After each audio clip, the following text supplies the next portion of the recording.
Good evening, good night. Welcome to NFT Live on the Web3 Network. Welcome to a new week. We're going to do it all over again, baby. I'm sitting here with some awesome co-hosts. Gifted, back from his vacation. Biggie Poppins. We're just doing it, man. Just no good vacation. time. Just good Well, time. he's planning. I don't know if you're planning a vacation of sorts, but you're planning on having a nice week yourself here, celebrating on Saturday as well. So many good things, dude. Like, I mean, honestly, celebrating one of the most grassroots movements, communities, world fucking wide, hands down. And I'm not talking about Bitcoin or crypto. I mean, seriously, if you want to look at somebody that fucking coordinates, uplifts, gets together, non-violent behavior. The OG DAO, baby. Exactly. The DAO that is not a DAO. Wink, wink. All right, Christian Jensen, GM, NFT Cutie, OVOT, easy in crypto with a good regional time of day. We got a lot of different comments here on YouTube as well as X. Vert, shout out to you over on X. We are simulcasting all the time, 1 p.m. Eastern, NFT Live. We've been doing it for a long time now, fellas. So appreciate you guys joining us here on another episode. I think it's like episode 459 or something like that. Hopefully we can take you around the space and back in around an hour. Biggie Gift, let's get the intros in before we blast off. Hello, I am Biggie Poppins, and I'm here to be your tour guide on this episode of Web3 and talk shit with my friends. Best intro I've ever heard on this show. Gifted, good luck. Hello, I am Gifted, also here to talk shit with my friends. This one's going to be a tough one to get going. Yeah, here we go. Yeah. DP doesn't like it, but we're going to do it. All right. Yeah. Justin Casey saying, I'm officially overwhelmed. It's too much to follow. Please help. I feel ruined. Yeah, that's kind of where we're at. And I know, Gif, you were mentioning this earlier on Say What that we host at 11 a.m. Eastern over there on X, but you were basically like, a week goes by and you kind of take a break from the space. It takes a lot to get back into it, and I feel that on many levels. It does, and that's why having trusted friends, crews, community, this is why at the root of the bastardized word community, there is some value and truth there, is because there are real communities and actual real community builders and community members. Most of the good ones that I've met are actually in this community, which is why I stick around here. And yeah, there's tremendous value in this, like actual people that give a shit and don't want you to get wrecked and aren't just here to, steal from you and grift, that believe in the technology and the sustainability of creating something big and valuable for everybody, more equitable. Community is a real thing. And that's why having places to come like this is so valuable, because otherwise it's too much. It's way too much. It is. And literally I almost started doing those like I'm tired fam posts over the weekend, because especially whenever like the negativity starts up, whenever World War III happens or a Black Swan event or the market's down, all the fucking fudders come out of the woodworks and they start engagement farming on, it's just so fucking tiring. It's just so obnoxious, bro. It's like, do you really think that you're interesting because you're fudding things when the whole market's down because there was almost World War III? It's like, really?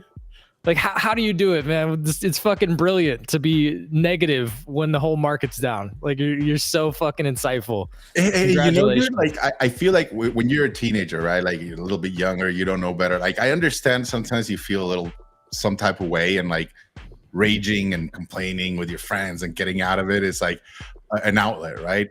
But anytime I ever done that for longer than 10, 15 minutes, like you feel drained, right? Like you're done and you're just kind of like, dude, did I just work out?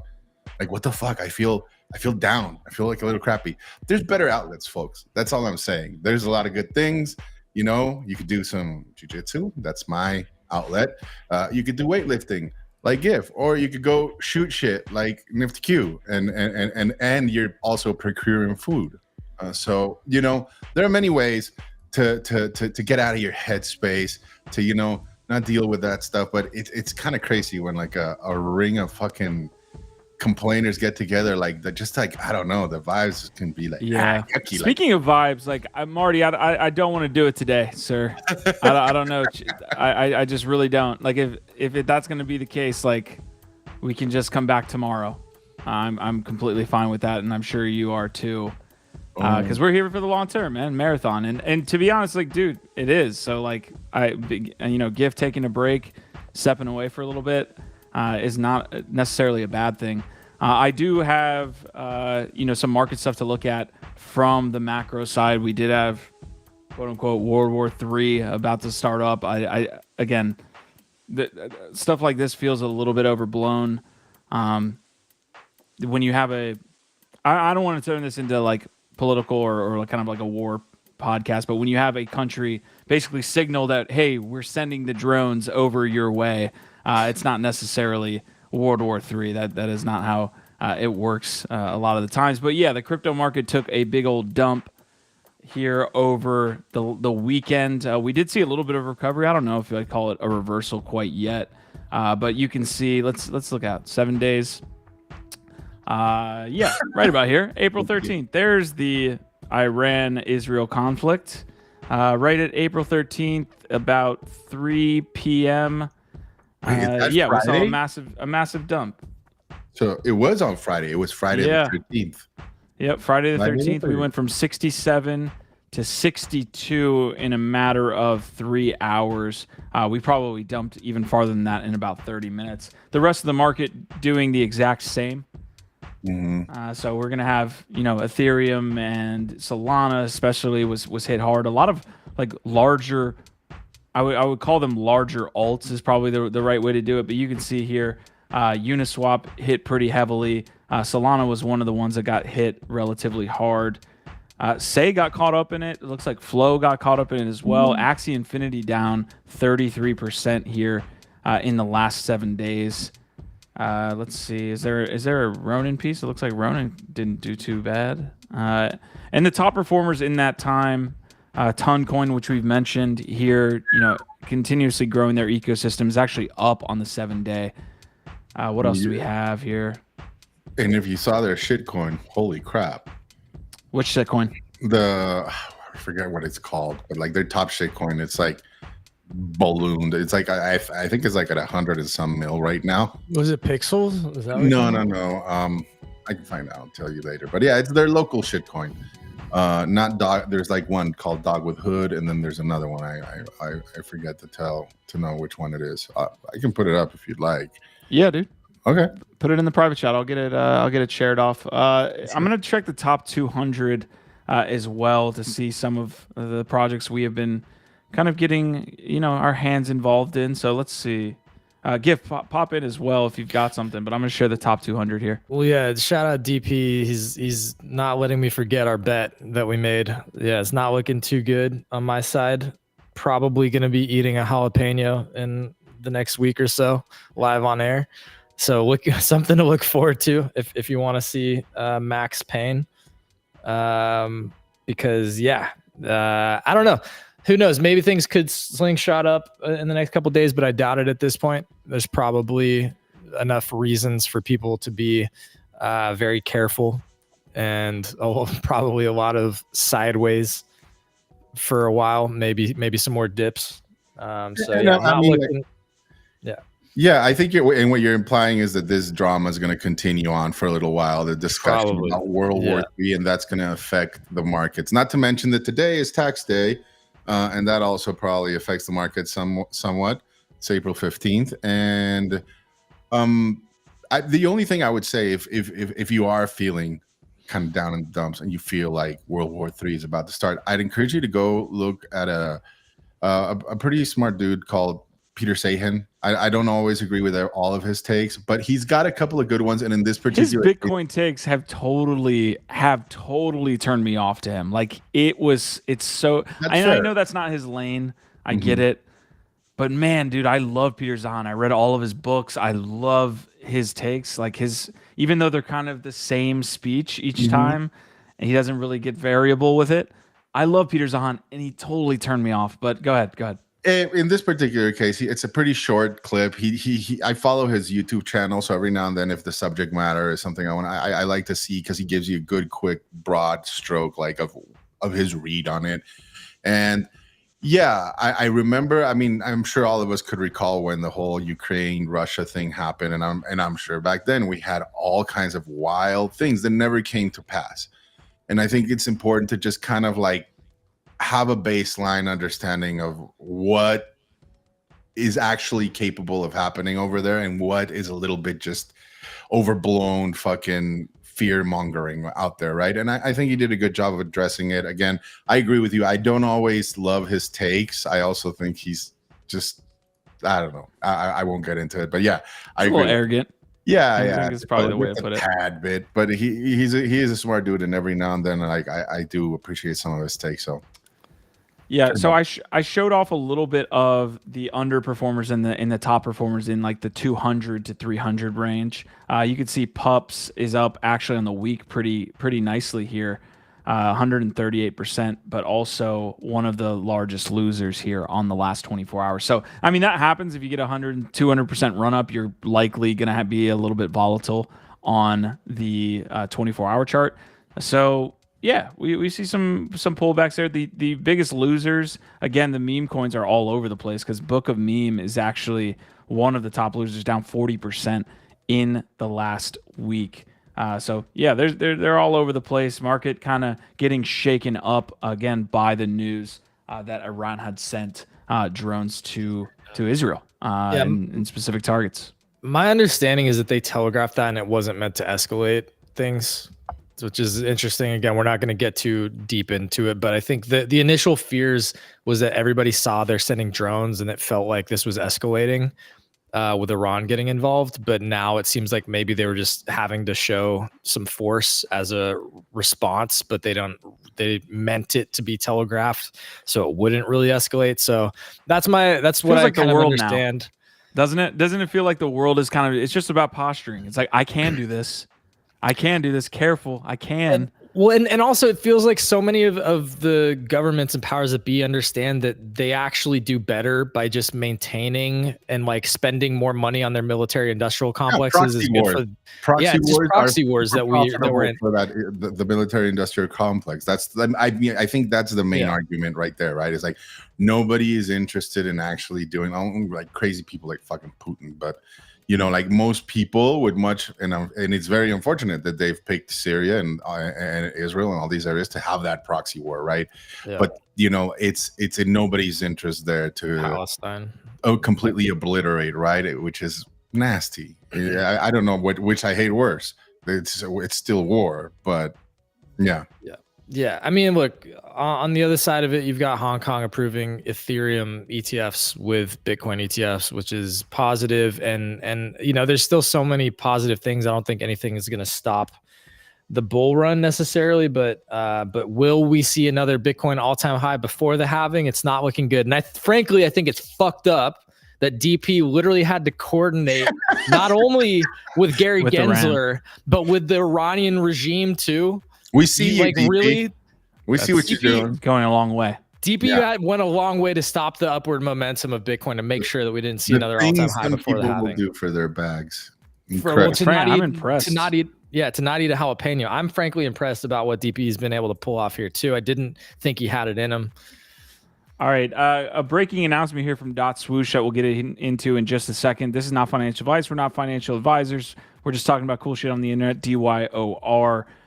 Gifted did mention, just to recap this discussion, there are positive things happening. Hong Kong approves first batch of spot Bitcoin Ether ETFs in drive to become a crypto hub. So again, this isn't like mainland China that went about this, but Hong Kong is really a proxy for experimentation. There, right? Yeah, it is, and it will get there. You know, you will see this stuff in Shanghai and all this stuff shortly. And I say shortly, but again, who knows with this stuff, 50-50. But it feels like maybe a little bit better odds than 50-50 now that Hong Kong has gone ahead and approved their spot Bitcoin ETFs and also, again, Ether, honing in on Ethereum here. That was a very big milestone. Yeah, I think, it's crazy, right? Because we are having that narrative, or in the States, talking about being outcompeted by China on AI engineers, right, and development. About retaining a certain level of control or access, like, to them regarding silicon chips, right, and Taiwan, and for some reason, crypto, we still don't understand that that's also them out competing, right? Actually opening the doors to innovation and that liquidity. Won't get too deep into it, but come on, like, wake up. Yeah, the thumbnail today, China carries crypto. We were dealing with, again, these escalating pieces here, which seems to happen, all the time in the Middle East. But then China came in and said, look, we're putting it on our back. We're going to approve these spot Bitcoin ETF, like Ethereum and Bitcoin exchange traded funds. So I'm in. This is nice. It was a nice little relief. Definitely shaky times over the weekend, but it seems like we're doing a little bit okay. Although we're watching the markets in real time, and we'll see where they're heading. Sitting at 63.9 right now, about 64. So we're kind of waffling a little bit, to be honest. We'll see where we head. I think more down. It's the probability. How probabilities. Never would have guessed. All right, we see you, Crypto Slam. We see you, DP, as well as our co-hosts up here getting to the comments over on the X post side. You can see Crypto Slam here. Monday is in full swing, but are you up to speed with what's happening here in NFTs? NFT Live is live, bringing their energy and market insights right now. So dive in, get caught up on it all. Appreciate you, Crypto Slam, and also DP getting after it there on the X post as well. If you were over here on YouTube, you could leave a like or anything like that, and it definitely helps post the show to a lot of people. All right, breaking news. I do want to get back to the redo piece there, Biggie Poppins, but Dot Swoosh coming 423. It looks like Dot Swoosh is putting out a new sneaker for, again, their kind of Web3 initiative here on the Nike side. This one's interesting to me because I thought Dot Swoosh was kind of getting phased out. I know we've had several of these like these larger brand integrations start to get phased out. We had Starbucks, and we had, I believe, one more, and I thought Dot Swoosh was part of that. Am I incorrect?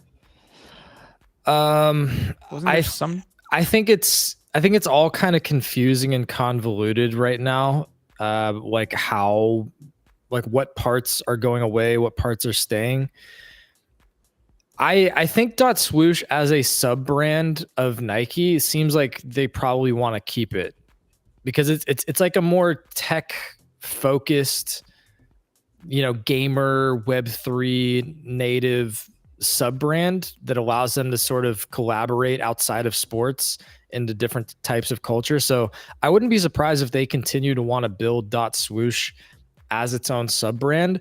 The bigger question to me is around the platform on Polygon, because there was already some smoke there. They had already sort of gone back on launching an actual marketplace.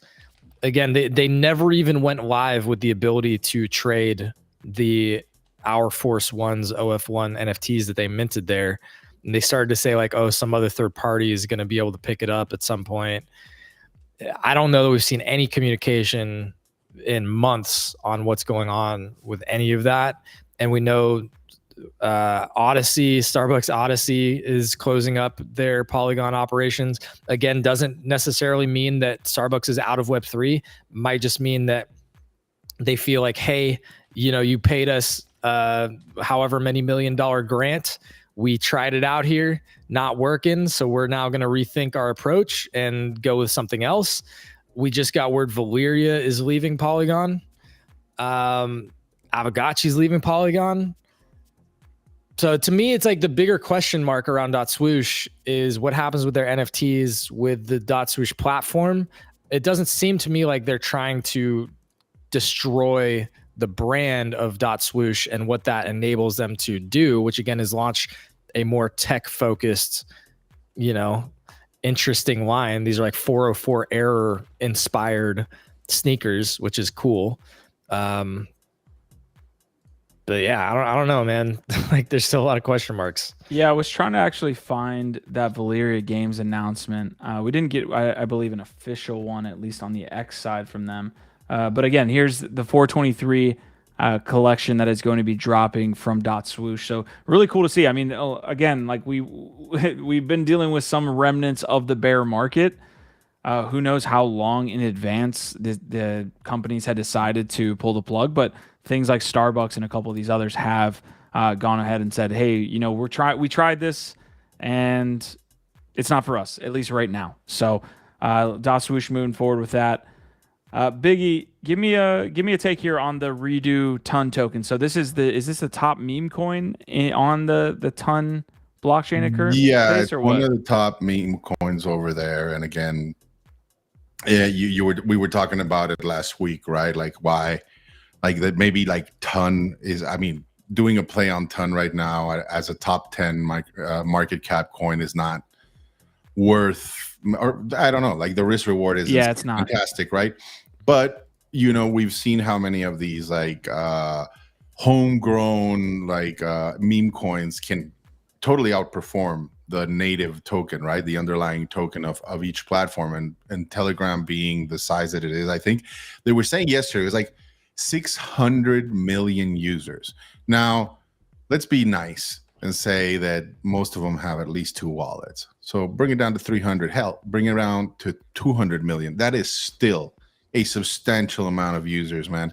And to see it withstand the hit from the markets today, like, you know, I don't know, man. It just makes me think that it is definitely going to have staying power, and that this meme coin at what is it right now? 100 and some mil?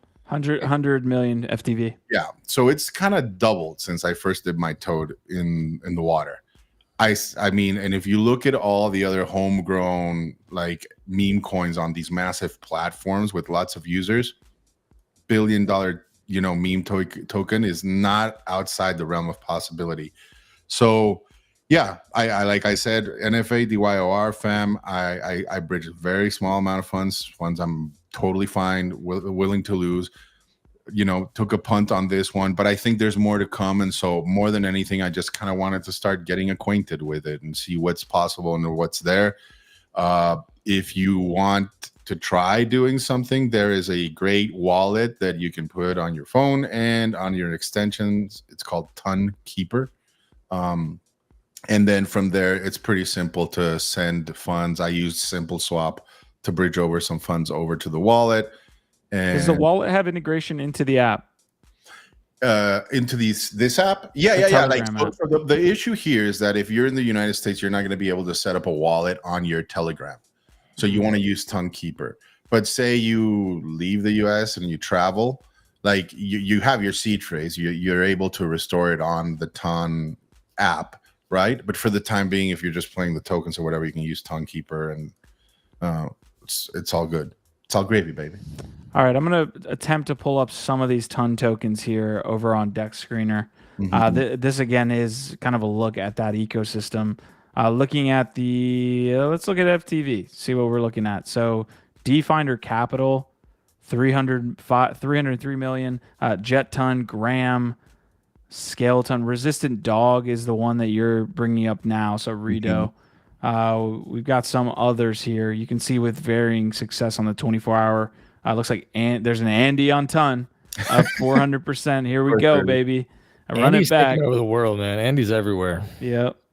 And the Doge and a little bit of the dog action. We got Doge and me on base for a while, but yeah. There's not much happening over here, you know. But I don't know how long these tokens have been around. I mean, certainly those are huge FTV numbers. Actually, the more I look at it. That's actually ridiculous. The amount of $100 million FTV. Gram, that's like Solana level. Yeah, and Gram, remember, like Gram is a token of the Ton ecosystem. So you have Ton and Gram. It's like a dual system. I'm still to get educated on like which one does what. But yeah, I think Gram's only 178 mil FTV, Biggie Poppins. Maybe if that's the ecosystem play, maybe that's the one you go for. Could be, but then depending on the emissions. I need to find out what the use case is for both and like their reason for existing, right? Yeah, I think it's a great, like I'm starting to see conversations come up in different channels and in different groups, but I think it's one of those situations right now that still very few people are looking, and in spite of that, many people use this app, and so I definitely think it can come into the limelight at some point and do well. So I'm definitely like researching different potential plays there, and as you know, fam, I will bring you whatever I find NFADYOR. All right, I think we need to start a ton section in the Discord as well. That would be pretty dope. That'd be dope. Nox Darkness saying, this is my favorite way to catch up on all the news while I'm cooking. I really appreciate the different points of view you guys bring to the space's biggest stories. Appreciate it. Love you, Nox. I always, anytime he chimes in, dude, like I have this vision, like Ratatouille or something, like of him in the back kitchen. I'm just like, damn, I wish I could just reach over and take a bite, you know? Whatever it is you're cooking, I'm sure it's delicious, Nox. Shout out to you, brother. Yeah, he always brings in like exactly what he's cooking too, down to the entire recipe. All right, I'm going to get to some of the larger updates here from the past weekend. There was some pretty good movement on the Say side. We'll touch on that here in a second. And there also was that quick exchange piece that we need to follow up on. Hopefully there's some legitimate response to that. But CyberKongs for a long time.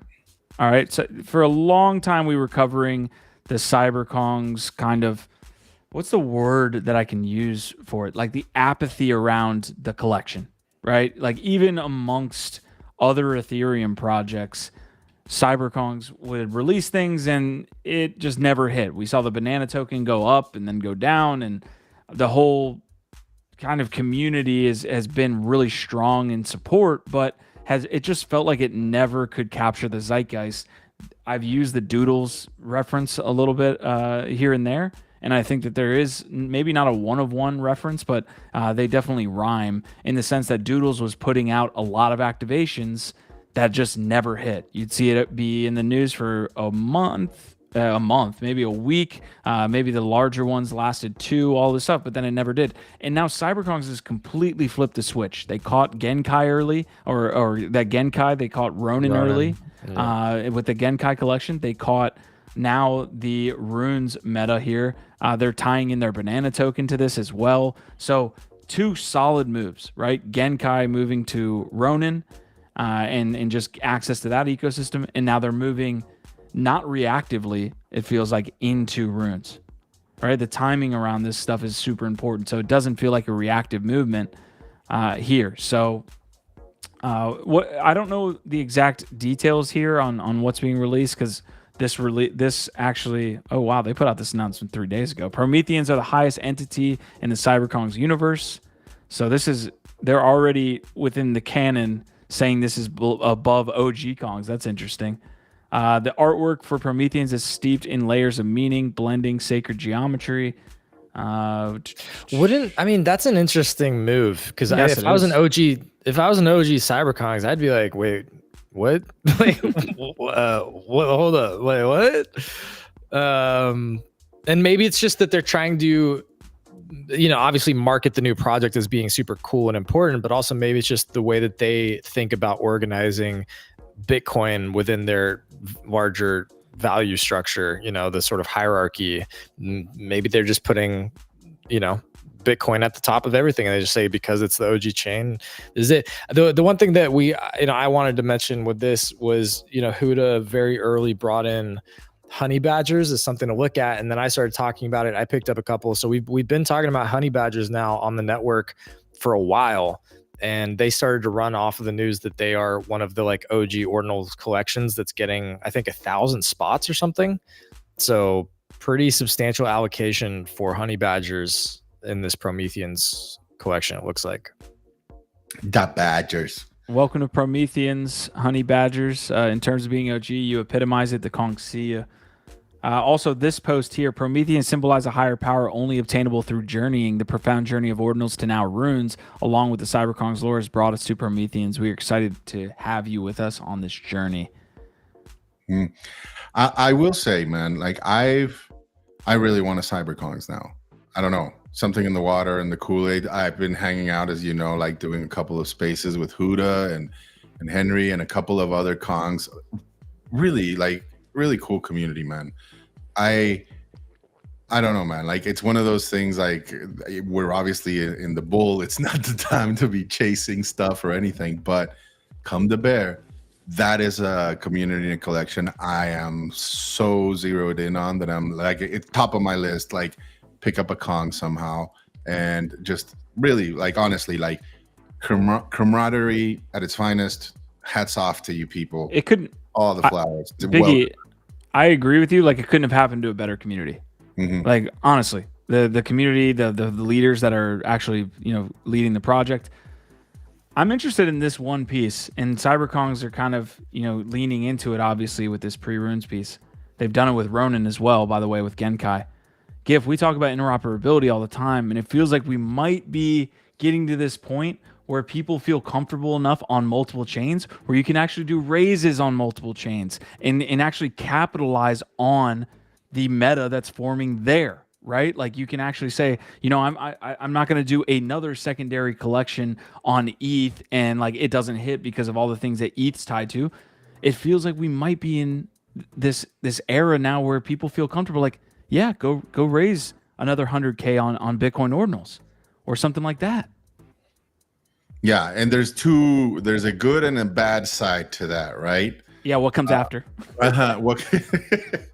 Yeah, and then, I mean, we have it in Say too, right? Where you do have like this tribalism, right? Where people might look at you a little bit weary-eyed, like, what's your intention here? Are you looking to be extractive? So, I mean, all those are good questions. Yeah, the one that comes to mind for me is the logistics of how do you manage that well, right? But you don't need to, yeah, go ahead. Well, it seems like the CyberKongs have figured out how to manage their parts of it and feel comfortable with the way that they're moving. But for most communities and collections to be doing this, you have to now be finding and hiring devs that work on ordinals, that work on Solidity and Ethereum, that understand like just scaling it out and having the team and the resources and the expertise to actually be able to manage this, not just like launching a project and getting the money, but if you're going to actually do anything with it beyond that, like, you've got to maintain the talent to be able to do this. It's not fucking easy to scale the logistics of a multi-chain community. I think it's a fantastic point. When we have these conversations, again, I like to like split it into maybe two combos, which is the kind of longevity and the quality of the project over time, and just having success in that meta, right? And so they don't really have to, like, if you're having the second combo that I just mentioned, you don't really have to figure out like that stuff right now. You just you ride the bull wave and you launch something on Bitcoin Ordinals and or runes, and you're just like, we're everything's good. Check it out. Like, we're all fucking flying. Same thing with Ethereum. You were riding that Ethereum wave in 21, launching the secondary collection, the third collection, and then the chickens come home to roost in the bear. What are you building? What's gonna happen when we come out of the tunnel? Yeah, 100%. I'm so like that. You're right. I'm asking a lot, like, what's the reason, right? Like, also on top, I do think you do need to have some sort of purpose, not necessarily right away. Like, we're part of this is experimentation and see how this plays out, right? Like, I think there's a lot of cool stuff being developed on Bitcoin that will become applicable to this, right? But I am convinced of one thing right now that I'm starting to like. We've had the monolithic and modular chain talk previously, right? But I think right now what we're seeing with Ethereum is kind of like solidify itself as an equal sort of to Bitcoin, in the sense that it's a granddaddy chain.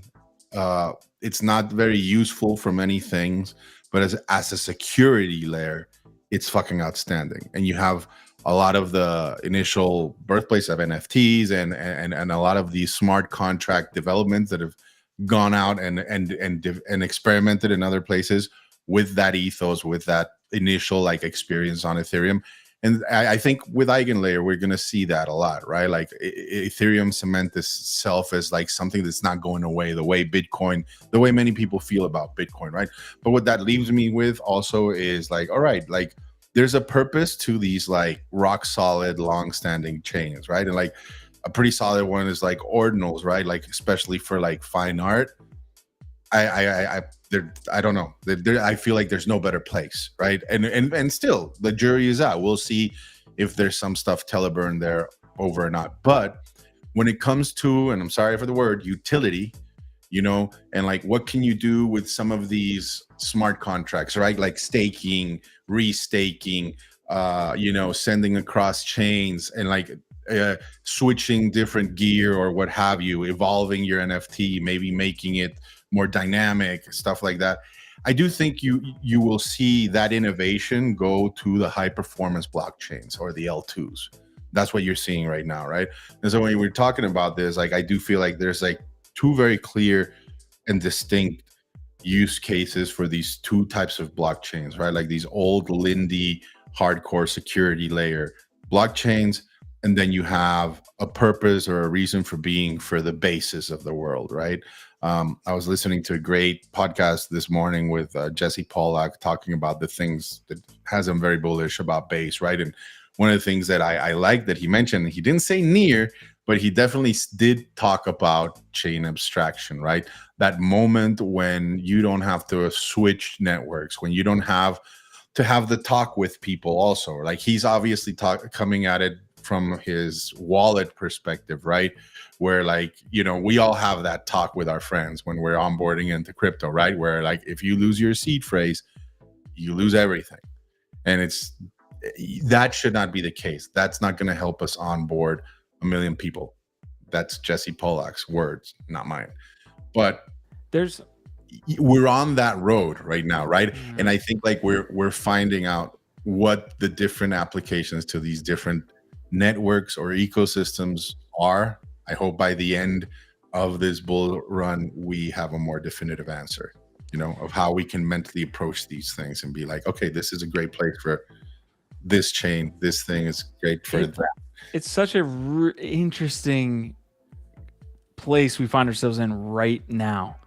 And CyberKongs, again, I think is an example of it. But like for a long time, we were talking about interchain. But this feels like we're in that moment. This bull run, we see multiple different collections on different chains. You see the cross-pollination. We talked about it for a long time, but really last cycle and even up to maybe 2020, maybe even in 23, it was like you stay on your chain. Like we almost bastardized the gods for the chain hopping, right? Mm-hmm. And now it's just like, oh yeah, we're launching our Ordinals, and Ordinals is the elephant in the room. It's the black hole sucking in all of this interest. Yeah, I mean, you could argue that maybe they were a little bit ahead of the time or they were a little bit too early, but I think the problem with them is that they didn't ever have a clear vision or any conviction in any of it. That was like the bigger problem with them, is that nobody could get any sort of clarity on the vision of what they were trying to do. And then anytime that they tried something, they would immediately walk it back because the community would have a negative response. And then they'd listen to the community instead of, again, saying, this is what we're going to do, and then proving out that idea. So yeah, it's an interesting one. And to your point, maybe all of that would be a little bit different received in the current environment where we're now more omni-chain than we were a couple years ago. But I still think part of it was their execution and the lack of conviction, having any sort of vision in what they're doing. Because like when CyberKongs is doing this, they have a clear idea for why. You know what I mean? And they're not just like going to change their mind because a few people in the community start crying about it. Well, also Frank, correct me if I'm wrong, but Frank's wording was like, we're leaving. Like he even said, thank you, Solana, like, or whatever the hell they said. Thank you, Solana community. Yeah, it was very much we're going to have our provenance here. We're actually just moving. So, man, really fascinating stuff. It's also awesome that CyberKongs is partly leading this convo. Arts is having an interesting comment here as well that I pulled up here on the screen. This is Ray. I believe that Ordinals will become a good trend this cycle. How do you position yourself? First of all, I mean, Ray also does this a lot. Like they did this with a token, right? They said like when the pre-sale meta was happening or whatever, they posted some like test token animation with some DAOs. So keep that in mind. Ray likes to do stuff like this.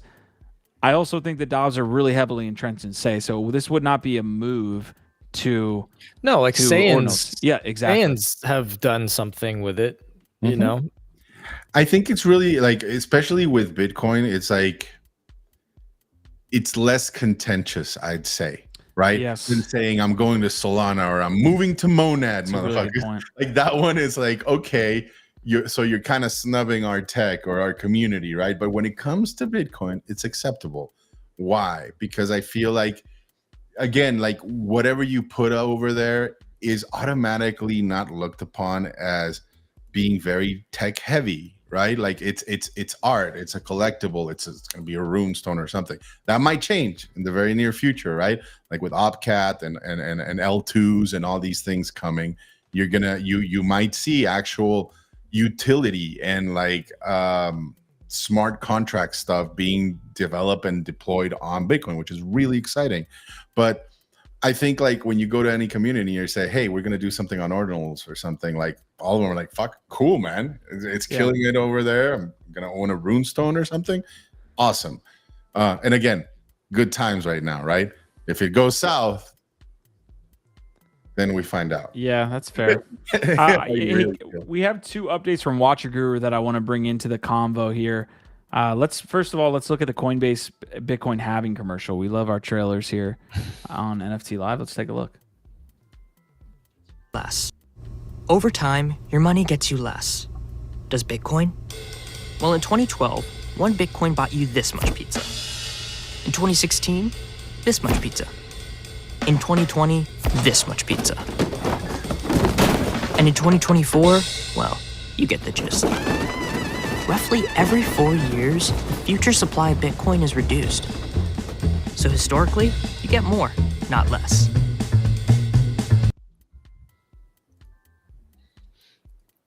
So why the Vespa? because it's pizza and it's Italian delivery. Okay. Look, Coinbase. I think we need to blame Coinbase because they started doing these like future of money, high production commercials. And then I've seen other people recently, besides this one, doing their own take on like, this is how we're moving money forward, that whole kind of idea. Coinbase started this. Coinbase deserves the credit because they had it sort of like, I feel like it was a year ago that they like really fucking nailed that narrative of like, look, everything else is moving forward, but our money is broken and outdated. Let's figure out how to actually update the financial system. They started hitting that with like really, really powerful messaging and presenting it in this sort of like, TV commercial package. Yeah, I've seen several other companies now trying to basically emulate that. And that's kind of what it feels like to me is going in that direction. That's I mean, Coinbase has done a pretty good job with their marketing. I completely agree with that. Yeah. I think it's bullish and optimistic to see more people picking up on the narrative that we need to radically rethink our money and our financial. Being forced into that, to be fair. Yeah, but it's good to see that narrative. 100%. And if we want to be more real, it's already too late. You can't fix it. They only have two levers. They're only going to print more money, one way or another. It's done. It's over, as we say. The sooner we get people to realize it, the better off we'll be. Adopting these new rails and like actually implemented our, ideals on them. So it's exciting. Look, my dad, who's the the original analog man boomer, actually started buying some Bitcoin ETFs. So he's just dabbling a little bit right now. He's not going in big or anything. He still doesn't understand it, but he's now like reading books on Bitcoin, asking more questions. Started actually picking up. He started to pick up some ETFs. So like he still doesn't fully get it, but like every time we talk now, he's asking me more questions about why this, how does it actually work? Like, so you should tell him to tune into the show, Mr. Giff. He does. No, he does. Yeah? He's trying to. Oh yeah. My dad like he watches, if you don't mind me asking. How old? Oldish. Yeah. 72, 73. Yes. I think we onboarded another one. He recently had his 70th birthday a couple years ago. So he's in his 70s. And man, Go ahead.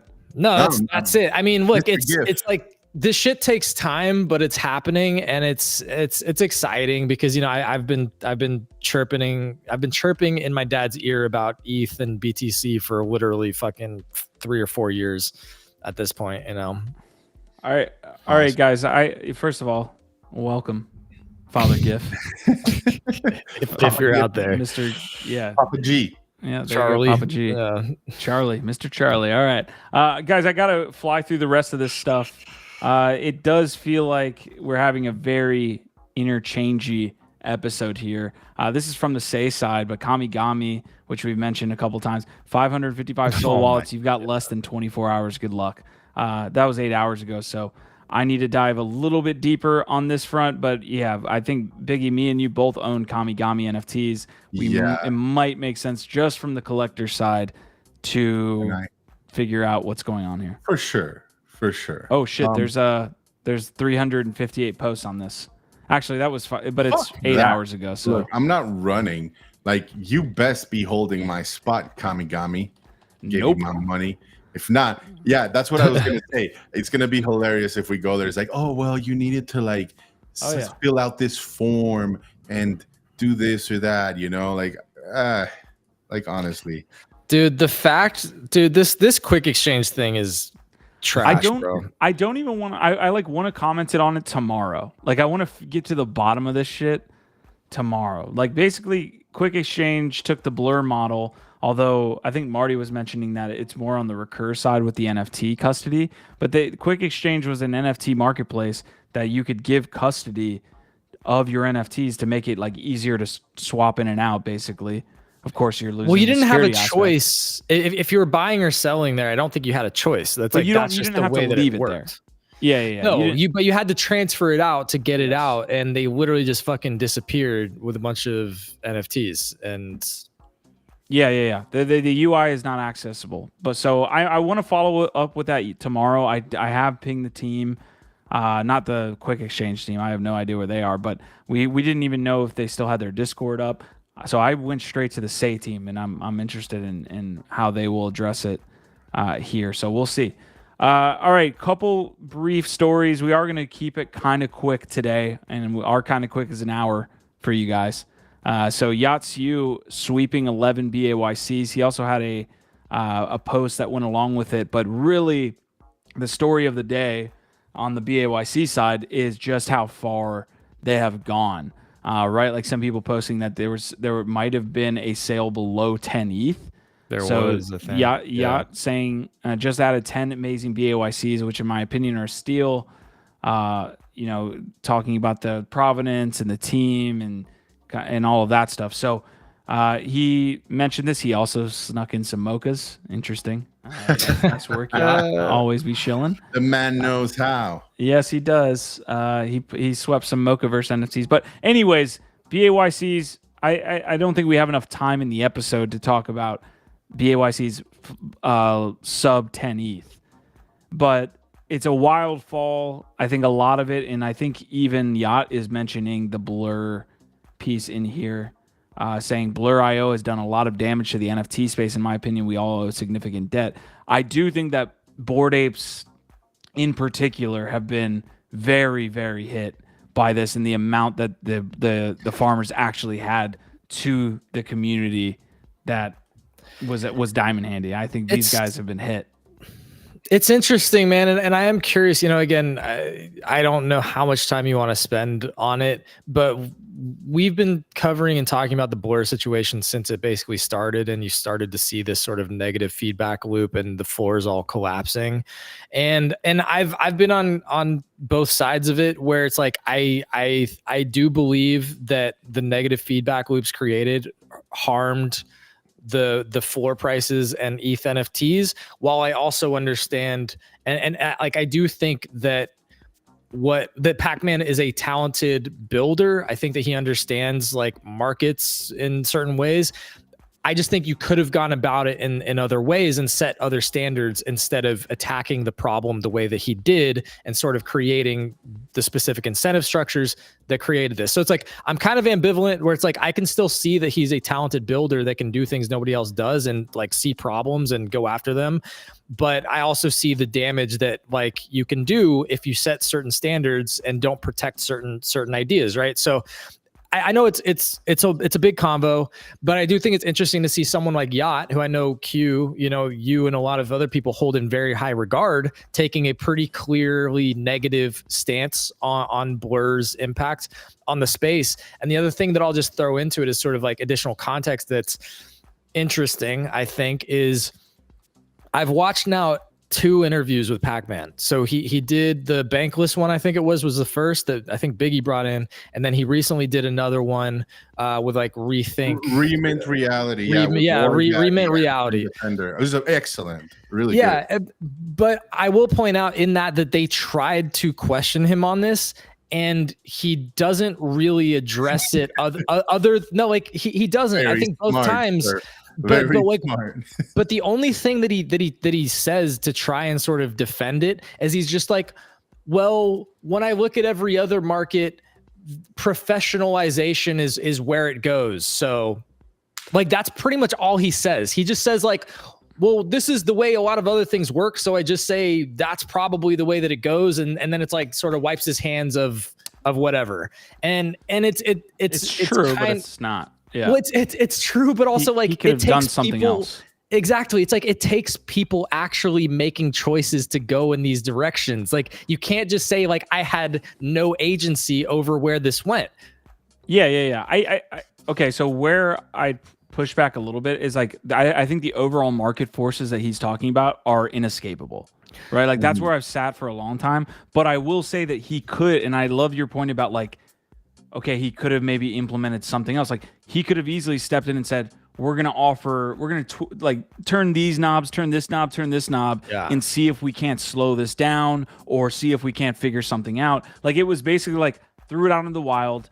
It was very much the more I get away from it, it feels very much more like the quick exchange situation, which is just like they created this thing out in the wild. They have no care about the effect of it. And that's it, which again, I have taken from the very beginning. These are just market effects. If you try to stand in the way of this shit, good luck. Like with your sign saying this is new, this is a new paradigm. But he could have changed a couple knobs. You can harness these effects. If you're in those positions and you're smart enough, you can harness these things to do different things. Yeah. Right. And so he harnessed it in a certain way and drove it a certain way. Yep. And I think you're right. I don't think at the time he knew exactly what would go on. So it's like, you can kind of say like, all right. But he also didn't put enough care, in my opinion, into thinking or watching and wanting to sort of change that dynamic or not, create those negative feedback loops. All he saw, I think, was look at all the volume that we're stealing from OpenSea. Yeah. And OpenSea was hated all over. So everybody was kind of like, yeah, we're for it, until they start seeing the secondary effects of it. I will say though, like in that same interview that you're talking about, Gif, I did get a sense that he's aware of that damage, right? Like, because later on they asked him more about like the native yield on Blast. He is more now.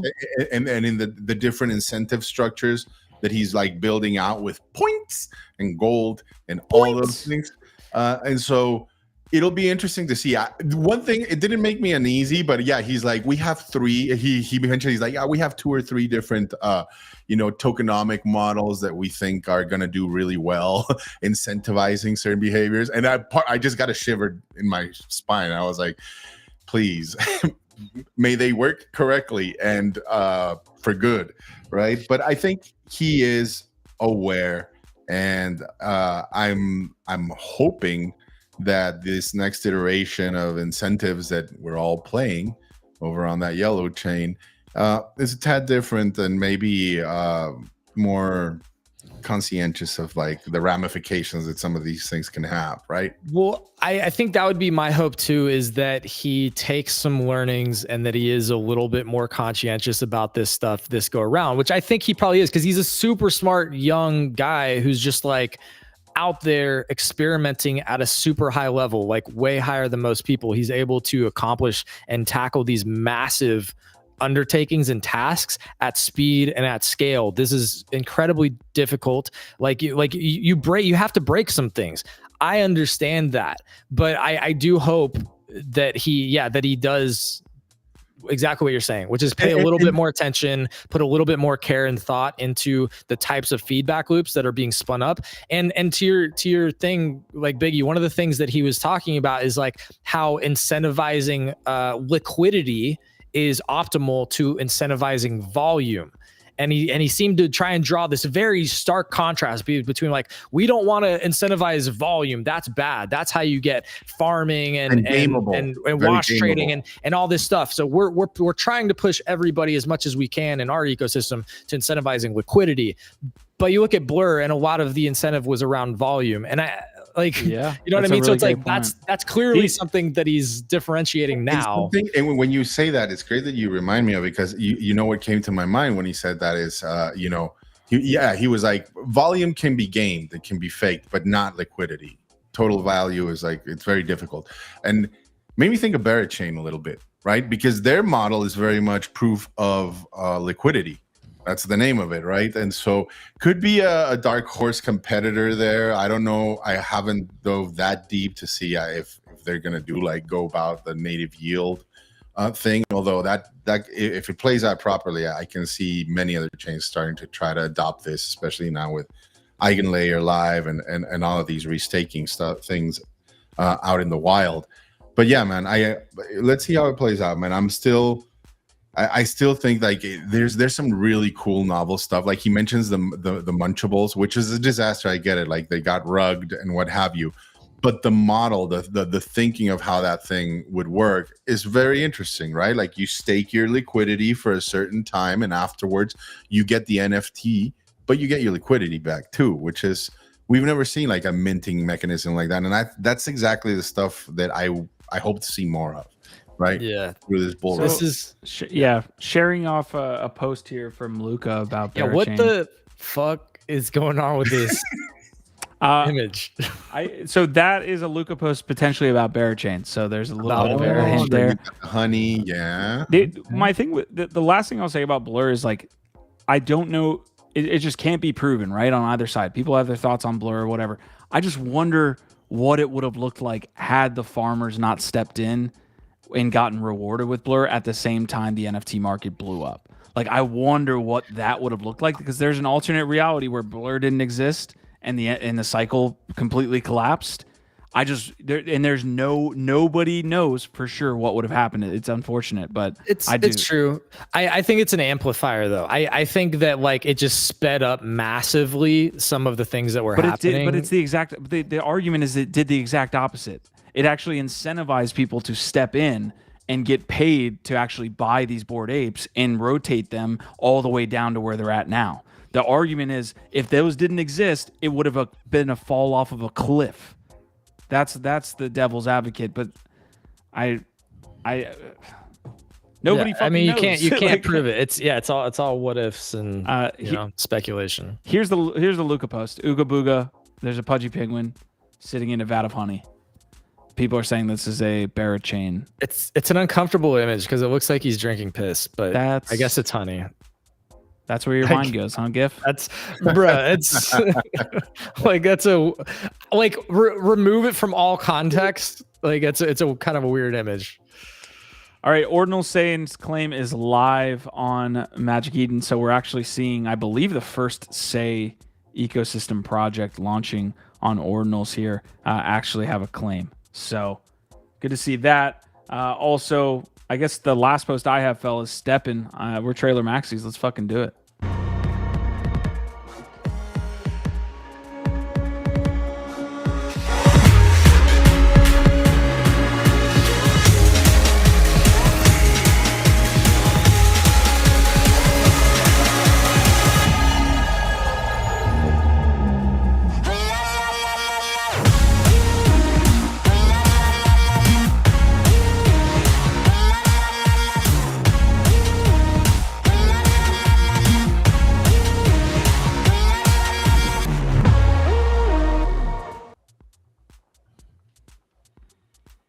I feel snubbed.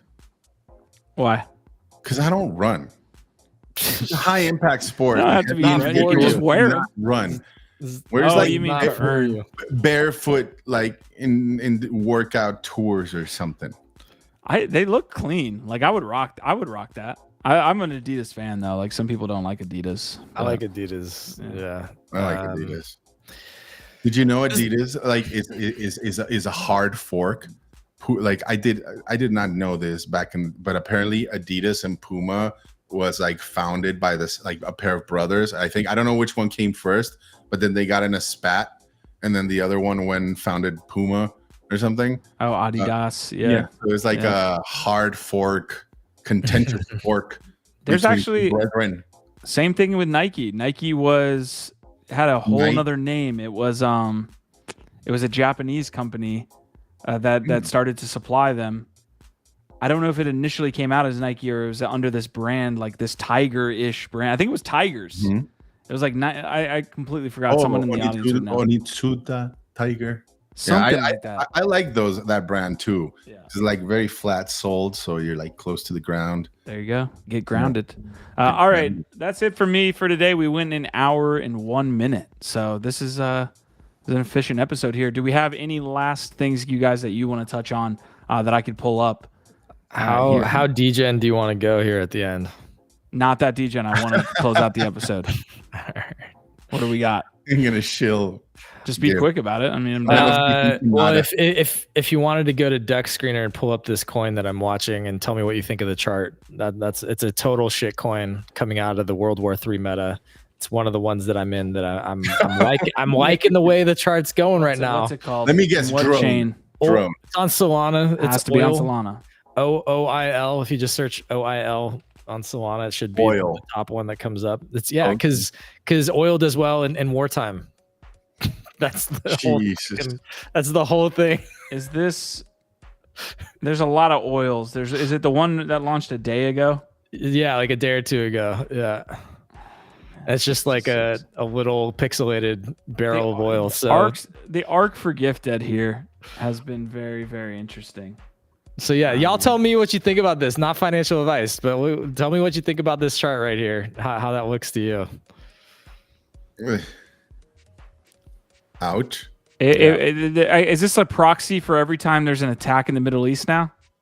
I don't know. This is gonna every time there's an attack, there's gonna be a bump. Maybe. I don't know. Pedro Dinero for the win. DP. Between you and GIF, you guys have the most interesting shit coins. I'll just say that. Yep. Not financial advice, but that's one that I'm watching today. Pups on Soul. Pups was killing it. Yeah. I just entered the casino. I didn't even realize. Yeah. That's why I asked, Anyway. Awesome to be back. Appreciate all y'all. BTC Boss, Easy, DP, Squashman, by the way, coming through saying, what did he say? He said, Q, it wouldn't be a slow death. Look at every other NFT project that didn't get farmed. We would have hit a bottom sooner, got rid of people sooner, and allowed sentiment to regain traction.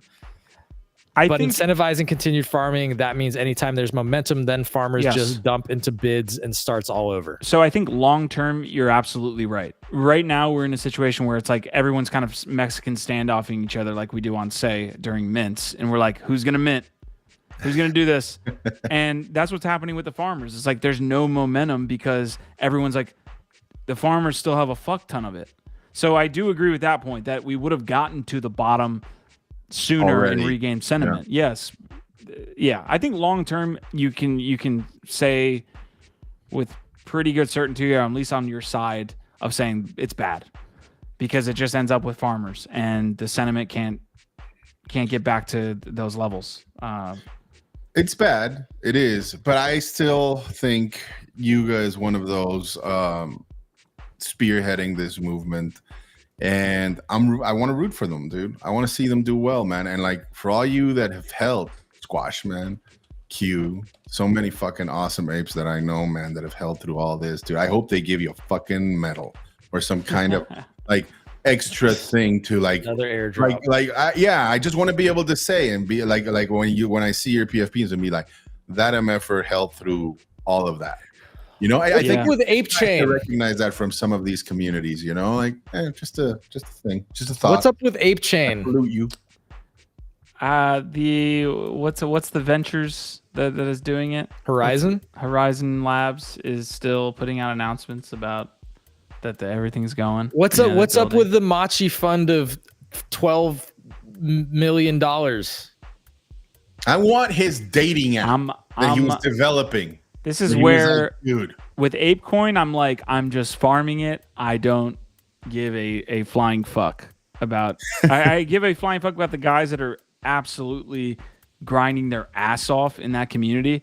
But in my opinion, they're trying to hold back a tsunami right now, and it sucks. But here's one quick last note. Apparently, Andreessen Horowitz A16Z just raised over $7 billion of new funds. So it'll be interesting to see how much of that goes to their crypto arm.